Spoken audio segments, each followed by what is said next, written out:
underboard the investigation? You'd have to do something to figure that out.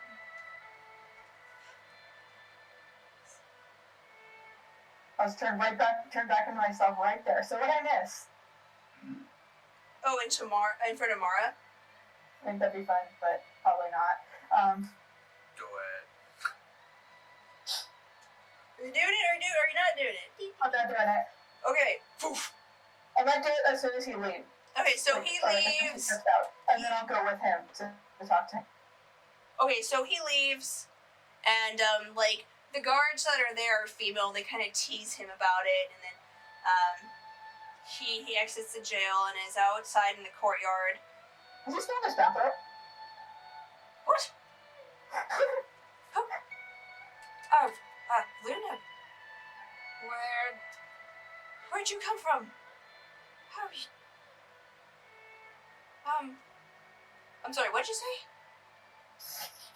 Oh no, I was asking you if he was still in his bathroom, but... Yeah, he's basically in his bathrobe. It's like a really nice bathrobe, because, But it's a bathroom. But it's bathrobe, yeah. Yeah. She might actually say, are you still in your bathroom? Well, I am in my bathrobe. Oh, I wonder if everyone's giving me weird looks. I was just so worried about Mara, and... Why are you here? I mean, not to be rude or anything. I had just been, working with her before, okay, fine, I'll admit it, I was kind of listening, but it's only because she, we were working with her a bit when we first got here, because we were delivering her some materials. Okay. So I was worried about her and what happened. Oh, okay, so, that's nice. Do you think we could do you think we could bust her out of jail? He, looks around shiftily. I'm good at distracting things, but I'm not good at a lot of other things. She was kind of thinking this. What sort of ideas do you have to get her out? And also, would that make things worse? Because if she breaks out, and then they know that, and then they come looking for her, then that kind of makes her look more guilty. Oh, no. He, thinks really hard about it. By the expression on his face, he says, oh, yeah, maybe that's not a good idea. Because it would look pretty incriminating. I just want to get her out. I was thinking about, digging a hole. Digging a hole? And getting her out. I don't think a lot of things through. I don't know if you noticed that. I'm more of a spur to action sort of person. But, maybe I could pull some strings. You know, we might be... Maybe if we... Yes? Just a side note, I don't know if this would be relevant at all, but, Luna has an unconscious habit, if she's talking to somebody that she knows is of high status, to just, move her hands while she's talking in a way that shows off her sigil ring, or signet ring, whatever it is. You roll an intelligence check with Colm.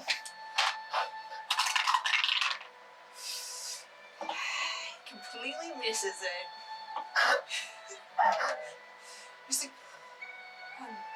You seem nervous, are you okay? I guess relatively, yeah. Well... Is there any way I can help? As things stand, we could let the pieces fall where they go. But, if you know where these fugitives are, we could sort of, lead them, if we could have them leave the city and have people know that, then maybe they'd let Mara go. So hypothetically, we need to do this. How would they know that they leave, without the people coming for them? That's a really good question. I'm not too sure about that one. Perhaps we should just think about some things and then convene tomorrow. It seems like the city's pretty busy with their hands trying to find them, that they'll give Mara a few days before they do anything too rash. Mm. So, I think we should go to our respective lodgings. Yes. And then meet at a later time. But I'm glad I'm not the only one who's worried about her. Me too. So, you guys, depart, and he, offers you a ride in his sleek, magic ride. Sure. And so, like, it's kind of like a motorcycle. It's kind of sexy. Dude, nice. And so, like, imagine it like, has, like, wheels, and then kind of this, like, shield, magic, like, shielding that goes over it. So it, like, has, like, this exterior shell over it. So, like, you sit down, and then, like, lean over, and, the shield goes over you. So, like, you don't actually see who's inside, but you can see outside of it. So, he takes you, over back to the Braydons, and, like, it's pretty cool. And then, you stop off, and he says, should I meet you here tomorrow, or should you meet me at there? Which one do you think is, like, would call less attention?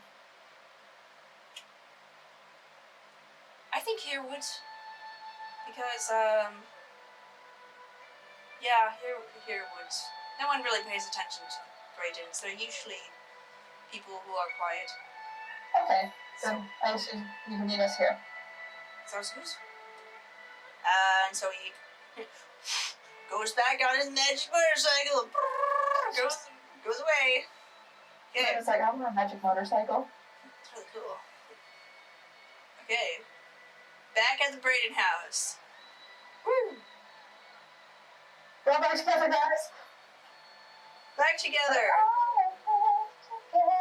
So unless you guys want to do anything, do you guys want to just take your long rests now?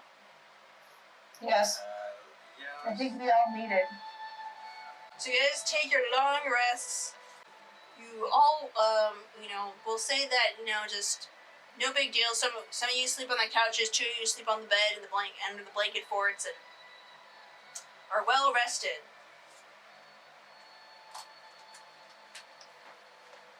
Tarina. Does it give us an XP bonus like a video game? Tarina, something happens while you're asleep. Thank goodness. Less things happening while we're sleeping is a good thing. I'm gonna go pet the dogs, by the way. Okay. Okay. Tarina. Acknowledge that you can hear me. Hi. Okay, so you wake in a glade of trees. Oh gosh. Deep into their autumn shade. Yay! The fresh scent of rain is brought to you on a soft breeze that whispers on your cheeks. Birds twitter in the trees. Animals rustle in the brush by your feet. The sense of time here seems to melt away. You could spend all eternity here. Tarina, get up. Arturo stands across from you in the glade. The usual glint of a mischievous smile all but gone in his face. And you swear for a moment his form flickers, but when you blink, he's his usual self. He walks up to you and says, well, you're meeting her now. His voice brings you clarity, and your mind slowly adjusts to a sense of sweet molasses, but goes on to a sense of anxious dread as you realize that, you don't know how you got here, or how long you've been here, or what's going to happen. Come on. Arturo walks across the glade and towards an animal path. Stay close to me. Even though it's just your mind here. The feywilds can be wild. You pass by a sparkling stream and colorful animals as you wend your way behind Arturo. It is not long before you notice the trees themselves will occasionally get up, roots and all, and migrate. A palace that seems to have grown from a single tree and expanded its way into a building itself stands mightily before you, casting down shade in all directions around it. At the roots are a pair of elaborate wooden doors that swing open. Inside is an audience chamber. You see mostly elf-like beings, similar to Ellie. They have dark brown skin and colored leaves for hair, eyes that sparkle like amber. They cast their eyes curiously over at you as you pass by. Arturo leads you to the back door, and they sweep open to a throne room. Rich cloth drapes down from balconies in red and gold and brown. More winged beings look down at you with a discerning eye. You gather they must be fae that are similar to Arturo, but they have dark skin and insect wings of various types. They have long ears, but the top of the ear slopes down, and then the ear droops, so it's kind of like a fawn ear. The longer you stay here, the more beautiful things seem to become, and the more you realize you don't belong here. The plush carpet leads down to a throne dais that is covered by a veil. Arturo stops briefly and lets out a small sigh. This is it. You're going to meet Our Lady. I wish I could have prepared you more, but I think she's in a good mood. He eyes you nervously. Just follow my lead. He walks forward and kneels at the foot of the veiled dais. And I assume you follow. Yeah. I'm copying his move. A voice like liquid honey calls out from behind the veil. Draw the curtain. The voice belongs to a being whose presence alone seems to bear down on you, in beauty that is unmatched as it is ethereal. She has skin that is a dark, rich color with subtle marbling of a darker tone, much like the mahogany at your father's estate. She appears to be physically young, actually being smaller in stature than you, and less physically mature. She has hair the color of red autumn leaves with highlights of gold and brown. It is braided in a series of tight braids, and in each braid has a gold cap at the end of each section. Lips are full and round with a soft nose and gold eyes that reveal an age far beyond her complexion. Long wings like those of a butterfly flutter behind her in a trail of sweeping dust. A pair of elegantly corkscrewed antlers come from out of her head and then curve around the back, serving as a natural crown. Gold beads drape across her face in an elegant swoop, and across her exposed arms are gold tattoos that display an elaborate leaf motif that extend to her fingertips. She's garbed in what appears to be large leaves that have been sewn into an extravagant gown and billows to the floor. She says, "Rise. Hello, Tarina Meliamne. I'm the Fey Queen Sabra of the Autumn Court, and I'm the one who answered your prayer." A voice older than her face comes out of her throat. Make a charisma save. Oh, okay. Charisma save! A voice older than her face. Oh. I think this camera stopped. Hardening. Yeah, I might have died. Natural 20 plus 7. Ooh, nice. Oh, yeah, girl. Get it done. So, you, basically you feel, like your own sense of mortality compared to her immortality. And it's kind of mind-bending, but, like, you can handle it. It's just, like, this weird thing. She eyes you and says, I wanted to meet you. She snaps her fingers and Arturo fades from your side and reappears by her. Arturo has been keeping an eye on you. She strokes his hair as he continues to kneel in front of her. Tells me you have a good, sense of subtlety.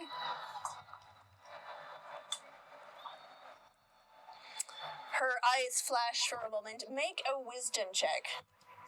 Well, geez, I hope your checkbook is ready to go, because you got all these checks you gotta sign for. Oh my gosh. Saving throw, or just straight? Check. Wisdom. Check. Check 1, check 10. Nothing's different. Everything seems normal.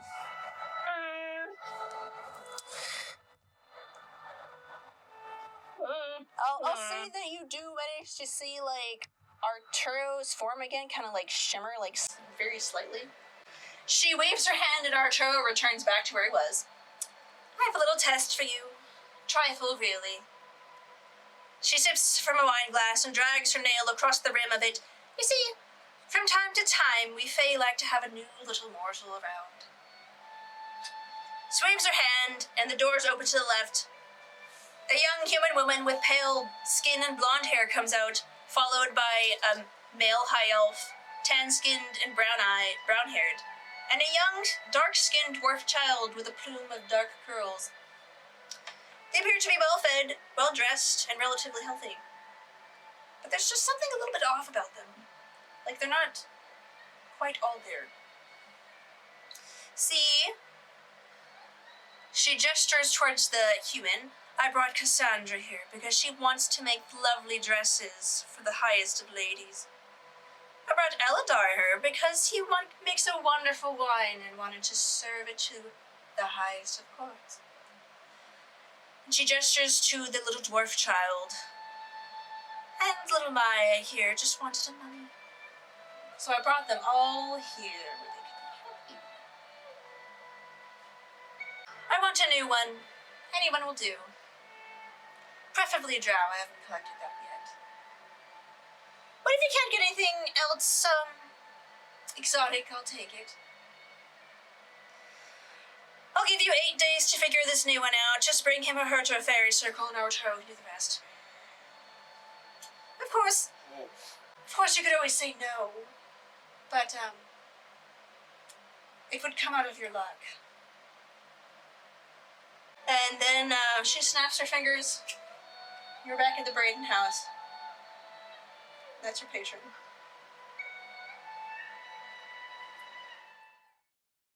Hello, this is Tiffany, your DM. Thank you so much for listening to Dungeon Damsels. We really appreciate all your support. Please be sure to like, comment, and subscribe. That really helps us out. And if you're interested, we also have a Patreon, as well as a podcast version of our show. You can find it on Spotify, TuneIn, Podcast, Podbay, Podbean, and pretty much anywhere where podcasts are. Thank you again so much, and we hope to hear from you soon.